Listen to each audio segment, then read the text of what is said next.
ओम ह्रीं अरहं णमो जिनाणम। आचार्य भगवंत श्लोक नंबर 47 में स्वरूप की निष्ठता का बोध कराते हैं। स्वरूप में निष्ठता क्या है? स्वा मतलब मैं, मेरी जो आत्मा है उसमें जब मैं लवलीन होता हूँ वही मुझे परमानंद की उपलब्धि में कारण बनता है।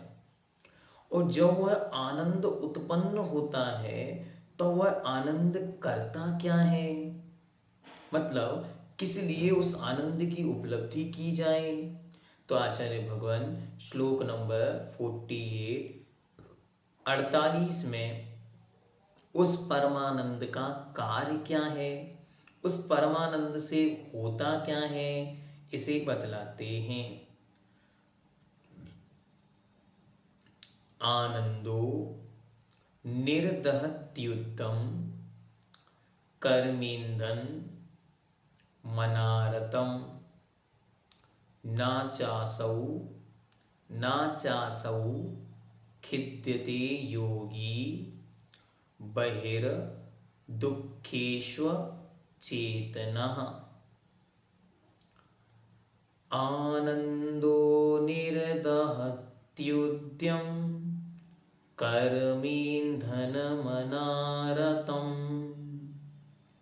नाचासौ खिद्यते योगी बहिर्दुःखेष्वचेतनः।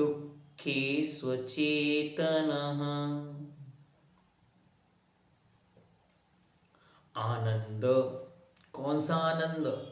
जो उस आत्म ध्यान की अवस्था में मुनि महाराज के प्रकट हुआ। कैसा आनंद? जो संपूर्ण वाह चारित्रों से शून्य हो गए हैं जब वह। तो ध्यान से पंक्ति पढ़ना। बहुत सारे लोग इसका गलत अर्थ ये निकाल लेते कि बिना बाह्य चारित्र के वह होता है। नहीं नहीं, जब वे मुनि महाराज अच्छी तरह आचरण की सर्वोत्कृष्ट अवस्था को प्राप्त होते हैं और बाह्य क्रियाओं से वे अंतरंग की ओर जब जाते हैं तो बाहर का संयम आचरण से अंतरंग के स्वरूप आचरण की ओर बढ़ते हैं, तब उनकी वह परमानंद उत्पन्न होता है। वह क्या करता है? अनारतम मतलब निरंतरम, लगातार। उद्यम, उद्यम क्या करता है? बहुत से। कर्म ईंधनम, कर्मींधनम, कर्म रूपी ईंधन को, मतलब कर्म रूपी जो सामग्री उपलब्ध है उसे निर्दहती, जला देता है। तथा वही अर्थात बाहर में स्थित दुखेशु, दुखों से, कौन से दुख? उपसर्ग परिचय आदि से अचेतनः, अनविज्ञ बना देता है। मतलब इतना आनंद अंतरंग में होता है कि बाहर में उपयोग जाता ही नहीं।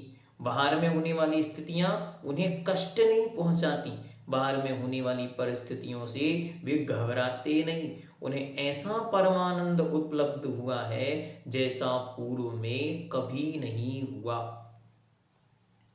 असौ योगी, वह आत्मध्यानी योगी न खिद्यते, दुखी नहीं होता। कितना भी बाहर में उपसर्ग परिचय चलते रहें, वे आत्म ध्यान में लवलीन है।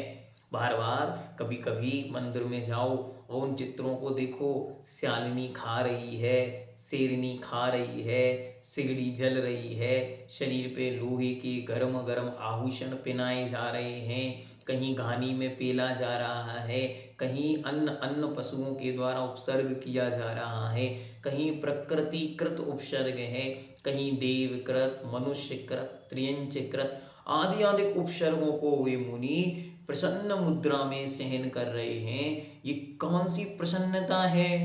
ये कौन सा आनंद है? तो यही आनंद है।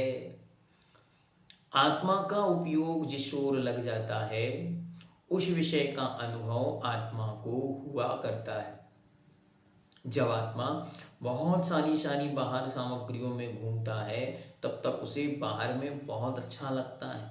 लेकिन जैसे जैसे बाहर को छोड़ करके अंदर की ओर आता है, उसकी दिशा और दशा बदलने लगती है।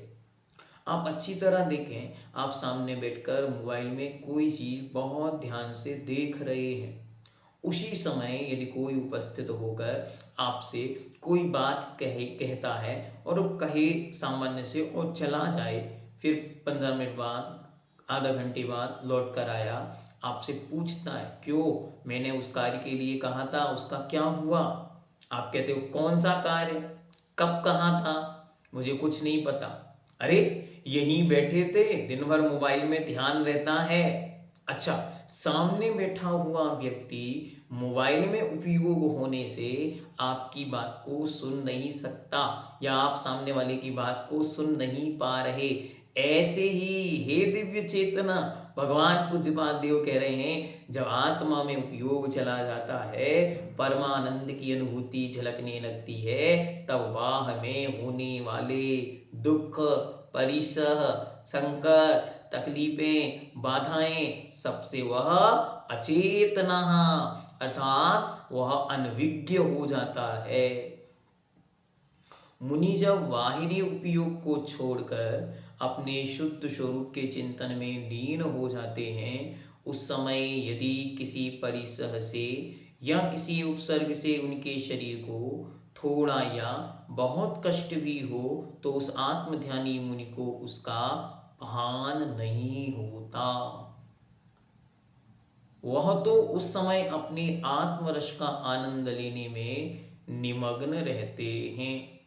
मुनि का यह निर्मल आनंद राग द्वेष के अभाव के कारण उनके बहुत से कर्म रूपी ईंधन को जला देने वाला है, अर्थात कर्मों की निरंतर निर्जरा कराने वाला है।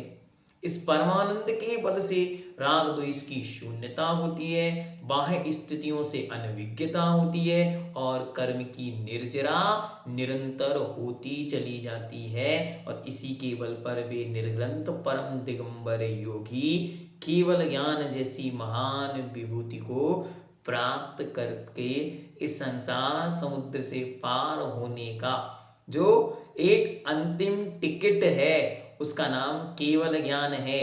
बस वो जिसे मिल गया, उसके मात्र आयु पर्यंत उस देह में रहना है। उसके बाद वह अंतिम देह, वह अंतिम भव, वह अंतिम जन्म, वह अंतिम बंधन सब यहाँ छूटेगा, और वे परम योगी सदा सदा के लिए उन अनंत सिद्धों के सागर में अनंत अनंत कालों के लिए जाकर समाहित हो जाते हैं।